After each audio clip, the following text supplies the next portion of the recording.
kekayaan yang kita dapat dari Al-Quran itu luar biasa.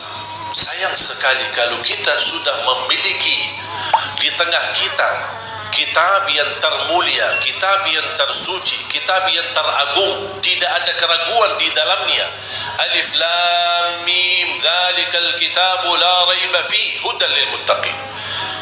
Dan membaca Al-Quran walaupun tidak mengerti isinya, tidak memahami maknanya, tidak apa-apa, tetap dapat setiap satu huruf 10 kebaikan.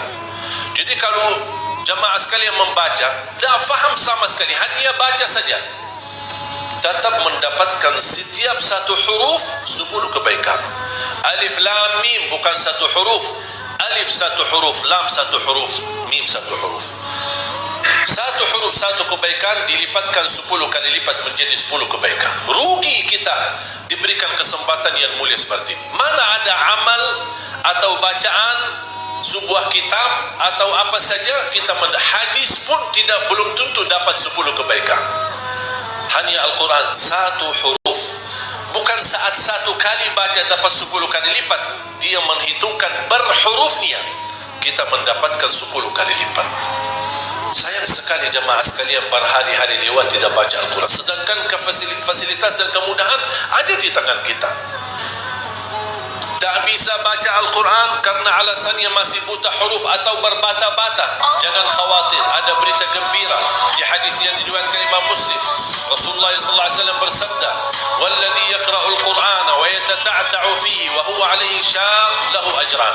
Barang siapa yang membaca Al-Quran dan dia mendapatkan kesusahan sambil berbata-bata dalam bacaannya, apa dapatnya? Apakah dosa karena berbata-bata? Kesulitan dalam membaca, apakah itu dosa?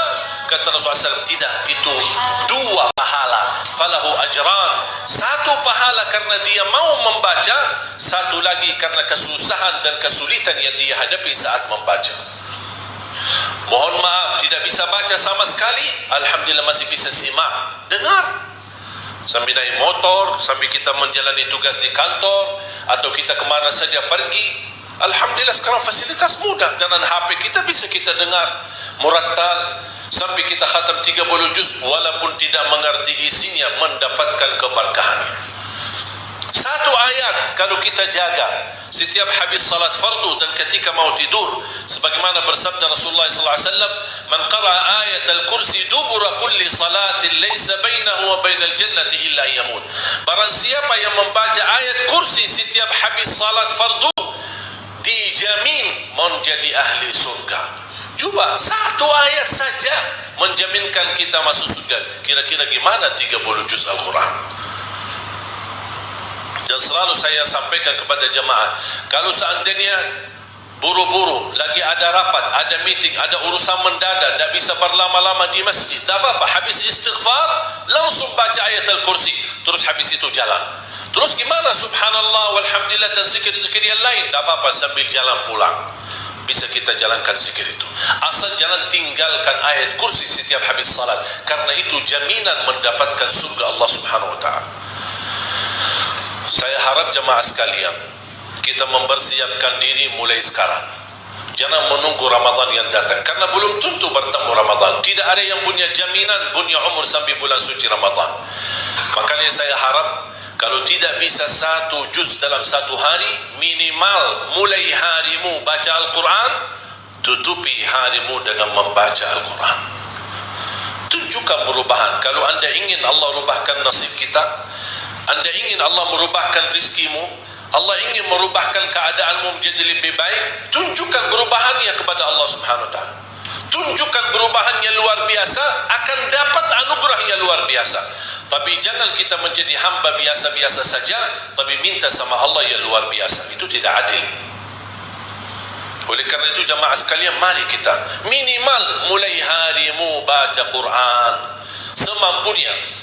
1 ayat, 2 ayat, 1 halaman, apa yang anda mampu tunjukkan. Begitu habis subuh, sebelum beraktivitas, sebelum jalan ke kantor atau kemana, kita baca Al-Quran. Begitu pulang, sudah mau tidur, siap-siap, sebelum tidur ambil air wudu dan baca Al-Quran. Habis itu tidur. Semoga di antara kita memulai hari kita baca Quran, tutupi hari kita baca Al-Quran, semoga di antaranya kita mendapatkan keberkahan oleh Allah Subhanahu wa ta'ala. Berkah terjamin. Saya belajar dari ibu saya, setiap hari tidak pernah lewat pasti khatam suratul Baqarah. Setiap hari. Karena Rasulullah SAW bersabda, "Alaikum bi suratil Baqarah, fa inna akhdaha barakah wa tarkuha hasrah wa la tastati'uha al-batalah." Ambillah suratul Baqarah, jagalah suratul Baqarah. Barang siapa yang membawa suratul Baqarah, sesungguhnya dia telah membawa keberkahan. Dan barang siapa yang meninggalkan suratul Baqarah, kata Rasulullah SAW, akan menyesal. Kira-kira mau mendapatkan keberkahan atau membawa penyesalan? Kalau kita merasa diri gagal menjadi ahlul Quran atau penghafal Al-Quran, mohon dengan sangat, jangan gagalkan anakmu menjadi penghafal Al-Quran. Saya kagumi dan terkejut ketika melihat anak-anak hafiz Indonesia rata-rata dari orang tua yang awam, orang tua yang buta huruf, orang tua petani, orang tua yang tidak punya kemampuan.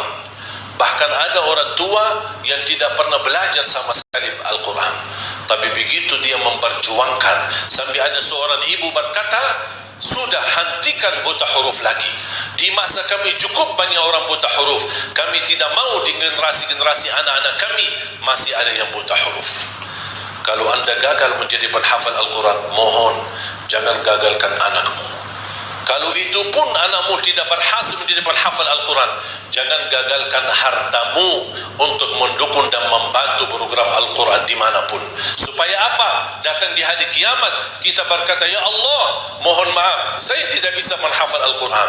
Anakku pun tidak mampu menghafal Al-Quran.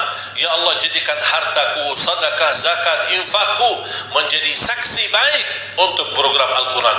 Mudah-mudahan kita mendapatkan orang-orang yang menilai atau mendapatkan syafaat di Al-Quran di hari kiamat. Saya ingatkan hadis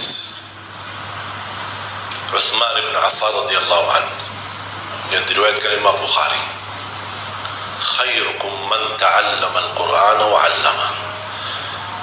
Sebaik-baik antara kalian yang mempelajari Al-Quran dan mengajarnya. Ini dapat hadiah besar dari Rasulullah. Kalian sebaik-baik orang. Syaratnya apa? Mempelajari Al-Quran. Di hadis yang diriwayatkan Imam Muslim, "Iqra'ul Qur'ana fa innahu ya'ti yawmal qiyamati syafi'an li ashabi." Bacalah Al-Quran. Sesungguhnya Al-Quran menjaminkan syafaat bagimu. Siapa yang berkenan menjadi teman sama Al-Quran? Kita tidak tahu berapa sisa umur kita. Mari kita sama-sama menjadikan sisa umur kita berteman sama Al-Quran. Lagi pusing, lagi menghadapi masalah, coba buka Al-Quran. Wallahi bakal adem, enak, sejuk hati kita. Ini kalamullah, bukan kalam manusia. Masa kita tersentuh hati kita dengan kata-kata manusia yang indah, kata-kata manusia yang menyentuh hati, tapi ucapan Allah, kalamullah, tidak pernah menyentuh hati kita. Sedangkan kalau Allah turunkan Al-Quran di atas gunung-gunung, bisa hancur menjadi pasir. Mari kita sama-sama memperhatikan Al-Quran. Jangan menunggu bulan suci Ramadan. Mulai hari ini, sedikit demi sedikit, walaupun kita tidak mampu khatam di bulan Rajab, tidak mampu khatam di bulan Sya'ban, tapi karena sudah terbiasa 2 bulan ini kita terus berdekatan sama Al-Quran, insyaAllah begitu tiba bulan Ramadan, kita sudah mudah untuk mengkhatam Al-Quran, bukan hanya 1 kali, tapi insyaAllah berkali-kali. Imam Syafi'i radhiyallahu anhu wa rahimahullah, dalam setiap bulan suci Ramadan khatam 60 kali. Saya membayangkan 60 kali. Kalau standar 10 jam, berarti 20 jam Imam Syafi'i membaca Al-Quran. Sisanya berapa? 4 jam sehari. Jangan berikan sisa waktumu untuk Al-Quran. Jangan bilang saya belum ada waktu. InsyaAllah kalau ada sisa waktu saya akan baca Al-Quran. Tapi saya harap jadikan Al-Quran adalah yang terutama dalam sehari-harimu, bukan yang tersisa dalam seharimu. Semoga kita semua yang hadir dimuliakan dan dijadikan oleh Allah ahlul Quran dunia dan akhirat.